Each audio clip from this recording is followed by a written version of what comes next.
Dobar dan, pozdrav svima, dobrodošli na novi video na kanalu Farmer Experience DP. Moje ime je Dušan Protić i nalazimo se na njivi na kojoj smo sejali kukuruz, što ste imali prilike da vidite u jednom od prethodnih klipova. Evo, konačno je malo i danas vreme poslužilo, pa je sunce. Danas planiramo da odradimo prskanje pšenice, pošto je onako već postalo urgentno, a to ću snimiti kasnije u kakvom je stanju pšenica. A sada sam došao, pre nego što krenemo, čekamo još malo Branko i ja da se prosuši, kako bi mogli da izađemo na njivu i da oprskamo. Kao što možete da vidite, iza mene je kukuruz i mogu vam reći da smo pogodili vreme sejanja. Stvarno je niklo sve dosta brzo, zemljište je bilo vlažno. Ovako kada gledate pravac setve, bez navigacije, nije to ni tako loše ispalo. Kukuruz u proseku ima negde oko 5 listova, što je u suštini za prskanje koje ćemo sutra odraditi, gde se preporučuje negde do 6 listova dobro. Na ovom kukuruzu smo odradili i dubinsko prskanje odmah posle setve i to je zaista dobro ispalo. Nema neke posebno trave, naravno, pojavljuje se sada i nova, ali samo dubinsko prskanje koje smo odradili je, da kažemo, urodilo plodom i nije bačena hemija. Ono što trenutno se dešava jeste protest poljoprivrednika i mislim da je to zaista opravdano, jer godine kakve su bile iza svih ljudi koji se bave poljoprivredom, prethodne godine, godina sa koronom, rod kakav je bio, suša koja je zadesila prošlu godinu, samim tim i prouzrokovala tako loš rod. Mislim da poljoprivrednici su zaista u velikom problemu i zahtevi koji se postavljaju pred vladu, da kažemo, koji su iznešeni, nadam se da će biti usvojeni, jer bi to svima značilo, gde mi generalno sa ovim nivom ulaganja za 1 hektar ili 1 jutro, kako mi najčešće merimo, zaista sa ovim cenama koje su najavljene nemamo nikakvu računicu da se bavimo poljoprivredom, pogotovo ako niste u mogućnosti, što je generalno i za nas slučaj, gde našu proizvodnju ne možemo da finansiramo sami, već uvek radimo u saradnji sa određenim kućama, tako da kažemo, uzimamo preparate, hemiju, đubrivo od njih. Treba ozbiljno da se poradi. U stvari odgovarajuća poljoprivredna politika, da se zaštiti taj srpski seljak. Sada bih vam pokazao malo da vidite usev. Ovo je onaj deo na kome možete da vidite da ima malo trave. To je onaj deo o kom sam i pričao prošli put, koji je bio najzatravljeniji, gde je bio najveći problem. Što se tiče samog zemljišta, ovde je bilo najviše mišovkinje, međutim dosta je to prilikom prskanja smo, da kažemo, uspeli da je eliminišemo. Kada se to šparta i odradi sad, u stvari sutra, još jedno prskanje, mislim da će to biti to. Ne smemo dozvoliti samo da nam kukuruz pobegne. Takođe, hteo bih da odgovorim ljudima na komentare koje ste stavljali u prethodnom videu, gde je par ljudi napisalo o samoj brzini setve, gde su smatrali da je brzina setve prevelika za kukuruz i gde su ljudi koji su imali tu mašinu u prošlosti smatrali da je najbolja brzina za tu mašinu nekih 6-7 km na sat. Naime, uslovi koji su bili za setvu su bili idealni vremenski, zemljište je bilo malo vlažnije, rok koji smo imali da posejemo kako bi stigli sve pre najavljenih kiša je bio kraći, tako da smo se mi taj put odlučili da vozimo tu sejalicu 10-11, pa čak negdje 12 km na sat. Količina semena koju smo pripremili za parcele koje smo namenili kukuruzu je bila ispravna, tako da ono što je kupljeno to je posejano i raspoređeno na te njive. Sad bih uzeo za primer, da kažemo, neki red koji bi uzeo da izmerim, da možete i sami da vidite koliko je sejalica precizno odradila. Sejalica je bila nameštena na nekih 21,5-22 cm i sad sama setva koja je određena, evo ovde možete da vidite, 20 cm, 25, 20, 23, 18, 24 i ajde još ovaj 18,5 cm. Ajde da kažemo, to je nekih 5 razmaka između biljaka i možemo da imamo da se sama setva kretala od nekih 18 cm do 25-6 cm, što zaista ne mislim da će predstavljati neki problem i da će značajno uticati na sam rod. Znači, ajde da kažemo, komentari su i bili ispravni. Vjerojatno neće sejalica posejati toliko precizno pri toj brzini, ali neka naša računica je bila da to treba da se što pre poseje u pravu dubinu i da lepo nikne. Lepo je niklo, šta nas čeka kasnije zavisi od vremena. Ono što ćemo raditi sa ovim kukuruzom, kao što sam rekao, jeste da će sutra biti oprskan i to je u suštini to. Idem sada kući, spremamo prskalicu, idemo da prskamo pšenicu, javljam se odatle, snimam u kakvom se stanju nalazi pšenica. Nikako da se javim, ali evo, pre nekih 2 sata, znači negde oko 1:15, pola 2 smo počeli da prskamo. Naime, malo smo sačekali da se prosuši, duva neki onako vetar koji, ajde, nije preterano jak, što je u suštini dobro za da malo prosuši zemljište, da se ne bi toliko lepilo na točkove. Branko je otišao da prska i ja sam trenutno sa ovim traktorom i cisternom došao tu u deo sela, odnosno u deo atara gde imamo 25 jutara pšenice. Naime, došao sam, pošto imamo prskalicu od 1200 litara, koju ćete kasnije vidjeti. Idemo sa nekih 200 litara po hektaru, što zapravo znači da sa jednom prskalicom, jednim punjenjem, može da odradi nekih, ajde kažemo, 10,5 jutara.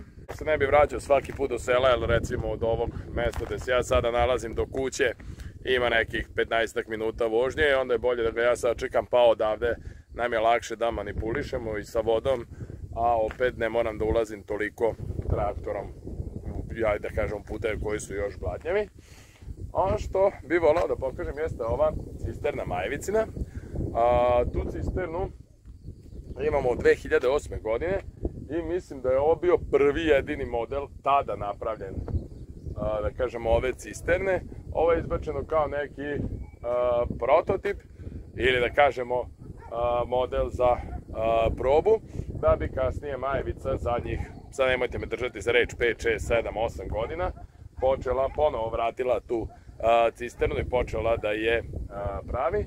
Ono zašto je mi koristimo, isključivo i jedino je koristimo za vodu. U nju stane nekih 10.000 litara, kako se radi, da kažemo, od amper šasi, odnosno točkovi se nalaze nazad, mnogo je lakše za manipulaciju i kada vozimo u rikverc, jer stalno se pomera, izlazi, vraća se u dvorište, parkiramo je uvek negde uz ivicu, bukvalno uza zid, da ne smeta drugim mašinama, tako da cisterna je stvarno dobra. Ono što nikad nismo koristili, a to je ova pumpa. Znači, nju bukvalno upalimo svake godine jednom, da je malo okrene i to je jedino što uradimo s njom.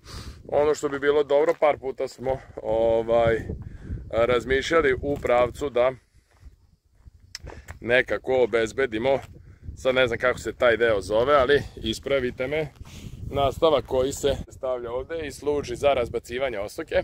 Ono što je problem jeste da kod nas u selu nema puno stočarstva, postoji svega par ljudi koji se, da kažem, malo ozbiljnije bave tim stočarstvom i ne znam nikoliko i oni zaista koriste tu osoku, ali kada bi gledali šta se koristi, ajde da kažemo, u Evropi, vidim da je taj deo đubrenja njiva dosta zastupljen.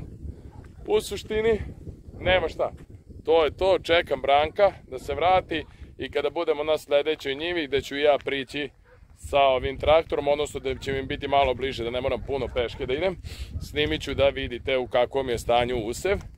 Sa ono što sam trenutno čuo jeste Branko dok je išao na ove 2 njive koje je već oprskao. Počelo je žito da cveta, tako da vreme za prskanje je idealno.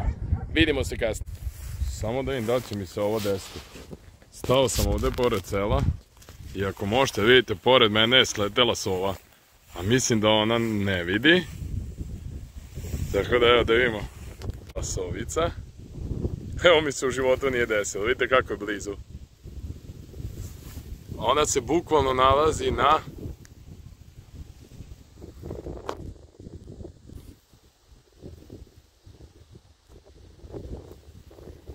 Ovo je stvarno, da li se uplašila ili udarila u nešto. Ja sam bukvalno na metar od nje. Sovica i dalje tamo. Ona će biti dobro, verovatno udarila od neko od ovih drva ili banderu pa se tu spustila. Ono što mi se sviđa je stvarno, žito je dosta gusto. Uspelo je da istera vlad u fazi sada cvetanja, što znači da je idealan moment za prskanje. Evo malo ovako ako možete da vidite u kakvoj je fazi žito, da probamo da fokusiramo. Sama visina žita je nekih 80 cm, skoro i metar, tako da od ovih kiša i od svega dosta se to je dobro ispalo i prihvatilo onu prvu prehranu. Ovu njivu trenutno prskamo, odnosno sad ćemo je prskati fungicidom, insekticidom i prehranom.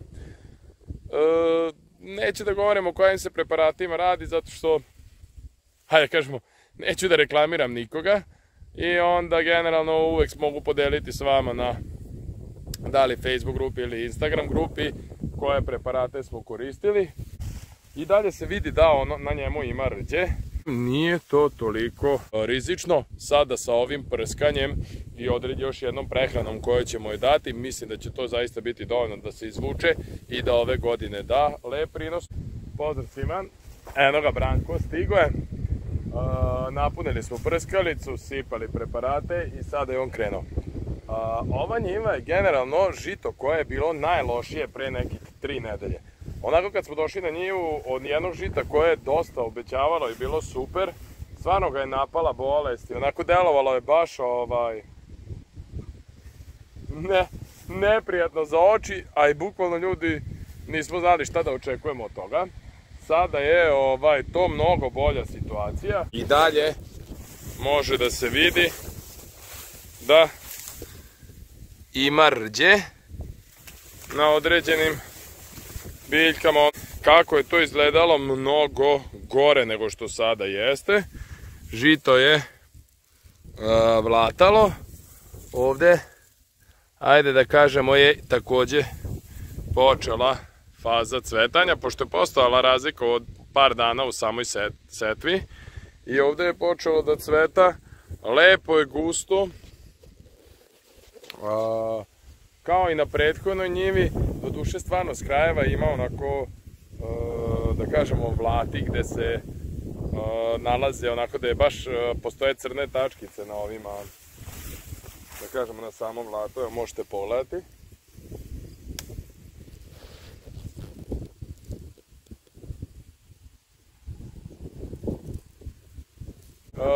Mislim da je to bukvalno samo sa par krajeva i kako je izgledalo u odnosu na pre 3 nedelje, sada to zaista super izgleda. Sad ću sačekam Branka da se vrati, malo da snimim njega, ako uspijem da kažem nešto o prskalici, pošto je baterija već pri kraju. Sam obišao, znači, njivu do kraja i generalno pojava tih tačkica i te, da kažemo, bolesti, šta god da je, na vlatu. Znači, takav vlat kao što se pojavio tamo, se pojavljuje samo na jednom početku. U ovim ostalim delovima, kao što možete da vidite, ako uzmete ovako, nema tih problema i ako ima, to je bukvalno jako malo. Sada možete da vidite Branka da dolazi. Ono što možda čujete, ali ne znam koliko može da se vidi, jeste da ima zaista vetra. Odnosno vetar je počeo, tako da danas smo prskanje radimo sa diznama za vetar. Evo, samo da se ne nagutamo baš malo.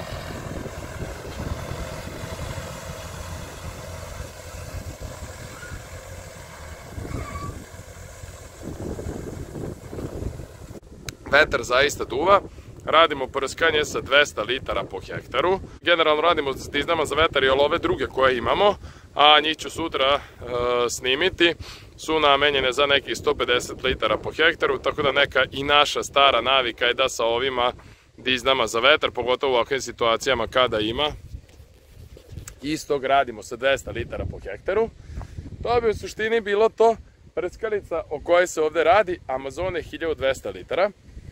UF 1201. Ono što sam vam već rekao, ovo je prskalica od prethodnih videa kada sam pokazivao mehanizaciju, jeste da je ovo prskalica na kojoj od 2008. godine kada je kupljena bukvalno ništa nije dirano. Ok, imali smo fizičke kvarove tako što smo, da kažemo, ove graničnike koji služe za kontrolu da krila ne udare u zemlju. Njih smo nekoliko komada već izlomili, međutim to je bukvalno plastični deo koji kasnije kupite kod prodavca Amazona. Što se tiče ostalih stvari, pumpa nikad nije remontovana, što zapravo po meni sada jeste malo problem. Ono što se vidi kod toga jeste da je pumpa oslabila i potreban bio jedan remont posle stvarno 2008. sada 2023. nekih 15 godina bez diranja pumpe. 1000 hektara je oprskala.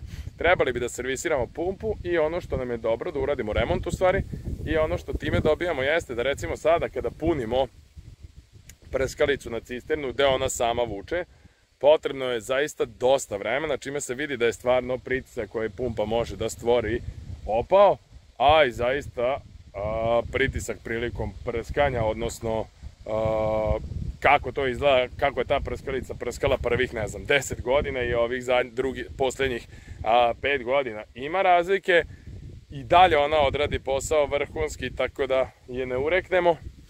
U suštini, to bi bilo to. Sada idem da obiđem još malo soju. Jeste da se nalazimo na njivi koja je sad već postala onako poznata. Naime, postala je poznata da je ovo njiva u kojoj je u januaru košena soja.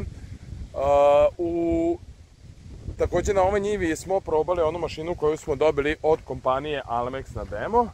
I evo ga, sada je na toj njivi. To je zapravo jedina njiva koju smo uradili s tom mašinom. I zapravo na toj njivi sada imamo soju koja je nikla zaista perfektno. Ok, nikla je i zbog drugih stvari, odnosno uslova idealnih kada je bila setva, i došao sam da proverim da li ima trave. Generalno, dubinsko prskanje koje smo odradili je zaista odrađeno dobro. Nema neke trave. Ima, ajde da kažemo, samo ovaj deo, gde bukvalno dve ove oazice koje su se tu pojavile. Sada ću ja da uzem rukavice, da to počupam dok čekam Branka, koji se nalazi tamo i prska pšenicu koju sam vam malo pre pokazao. Tako da, zaista dobro, nema potrebe još da žurimo sa bilo kakvim prskanjem na ovoj njivi, jer nema ni jedne jedine travke nove, odnosno korova koja bi trebalo prskati. Tako da mislim da će soja, ali naravno postoji i druge njive koje ćemo obići sutra, mislim da će soja, naravno ne sme ni da pobegne zbog veličine, još malo sačekati sa prskanjem. Sačekam, još jednom naspemo Branku, nakon toga on nastavlja da oprska ovo što je ostalo od pšenice i time završavamo sa prskanjem pšenice.